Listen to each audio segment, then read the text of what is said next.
Let's talk about self-respect and loving yourself. One of the things I always am very skeptical about is when you tell somebody, okay, like, you really need to work on loving yourself. Oh, people get mad when you tell them that. And then they're like, I do love myself. And then they start listing off things that they do that shows loving themselves. And they'll be like, it's all stuff that's like outward stuff, right? But none of it's taking care of like your heart and your spirit. And here's one of the things I'm going to speak to the girls, okay? If you're a guy, this probably doesn't apply to you, but it could apply to you because it might apply to the fact that you need to be aware of like your bad behavior. But girls, I want to say something to you. If somebody is consistently showing you, like, okay, somebody said that the bar is in hell in dating. Okay, well, if you see the bar is in hell, where do you think you're going to go? Hell. Like, that person has nothing to offer you but low standards. But as girls, we have a fix-it mentality because we're nurturing. I can fix it, I can fix it, I can fix it. Girl, fix you. Because if a man is showing up, or a boy, because these are not men that do this. Men don't behave this way. If a boy is showing up and he's very inconsistent with you, what are you fixing?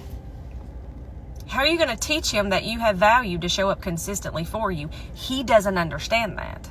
So because you can see it in you, or you've gone out into your brain and you've envisioned a future with this person because you know it could be that way. It could be that way because you could do that with a healthy person. This is not somebody that is healthy. Or you'll hear people say, well, okay, I'm going to use the gym. I go to the gym and work out. I know it's not a good fit for me to mess around with somebody who doesn't work out.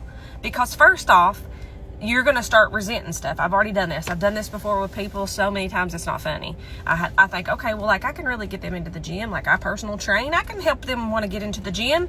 No, if you don't want to be in the gym on your own, you're not doing that before I show up, then that's not in you. That's not your desire. That's my desire. And then if I'm somebody who's consistently going to the gym, you're going to get mad because I'm in shape and you're not. You're going to get mad because people are looking at you. You're going to get mad because I'm into bodybuilding, and you're going to call that like me trying to be sexual or whatever, and you're going to have no idea about that.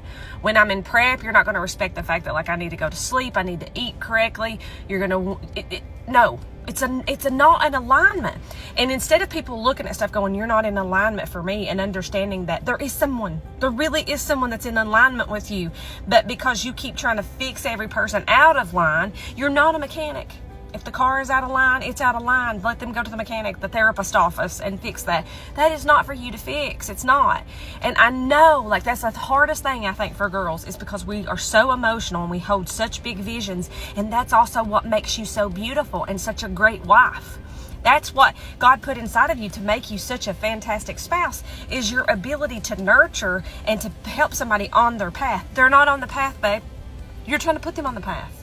They're on a rocky, broke-down road that's out here by the septic line. It ain't even creek. It's out by the septic line. They're trying to convince you that smell that you smell is water when it's absolutely sewer. And you're over here like, well, let's just get away from this smell. And they're like, oh, I'm comfortable with the smell. No! Let them walk by the sewer. Go over here and enjoy the beach. Okay? And when you go to that environment of what you love and enjoy, guess what's going to be there? People who love and enjoy what you love. But if the bar's in hell, you can't go anywhere but hell. That is all that's there for you. It's not your place to change a man. If you want your car doors open and he don't open car doors, I wouldn't talk to him. So move on. Find somebody who just opens the car doors and you don't have to ask. Because if that's naturally who they are, guess what they're going to do? Always open car doors no matter what, whether somebody's watching or not watching. If you want a man who takes care of all the bills, and the first date that you go on, he asks you if you're 50-50 in the check, 50-50 it, but never ever see that person again. If that's what you want, okay? If you are the type of person who likes romance, but this guy never buys you flowers, never brings you chocolates, never writes you a love note, never leaves a note on your car, never leaves a note on the table, never checks in with you, guess what? He's never going to. And you can whine and complain and nag and gripe because that's your need. And I'm not saying you're wrong to be asking for it. He's just not going to give it to you because it's not in his wheelhouse of what he finds to be normal. He finds it to be abnormal and you to be annoying because you're asking for your needs to be met from someone that's not naturally who they are. Okay? Now, if you love yourself, I'm going to go back to self-care and self-love. If you love yourself, those are non-negotiables. Non-negotiable. If you want somebody who shows up for you and is a beautiful, loving, wonderful partner, you cannot go, okay, you meet 5 of my needs, but 15 of them are not met. If you don't meet 1 or 2 of them, okay, that's fine. Well, that's okay. Compromise. Unless it's your really super important ones, then we don't compromise. But if they're not doing the things that you want and that you are expecting, and those are the things you dream of, they are not your person. No matter how hard you dream that they are, no matter how much you wish and want them to be that person, they are not it. It's duck, duck, goose, and you're not it. You did not get goosed. You're still ducked, so stay seated, sir. And stop chasing after the person who's ducked and they're supposed to be sitting in the circle and letting the goose go over here. I mean, that was probably a bad analogy, but whatever, we're going with it. So, self-love is understanding your hierarchy of needs and understanding that those are the things you need to feel loved and safe. And when you get those needs met, you will show up as the best version of yourself always. You'll know if someone was not the right version that was in your life because they will wreck everything about you, and then you'll have to go rebuild back what they burnt down, okay? You are allowed to want what you want, and there is somebody out there who wants to give you what you want. There is a person who is praying for you, P-R-A-Y, and there is one who will P-R-E-Y also. The one who's praying for you is probably a God. That's a God man. The one who's preying on you, that's the devil coming to destroy your assignment and destroy who you are. Because if you can't function in a relationship where you are, like, intimately, everything else will burn down around you. It will. You won't show up in nothing else as yourself, because when needs are not met, you show up as needy. So when someone says you need to love yourself, what you need to do is recognize the things that are non-negotiables for you, what you want, okay?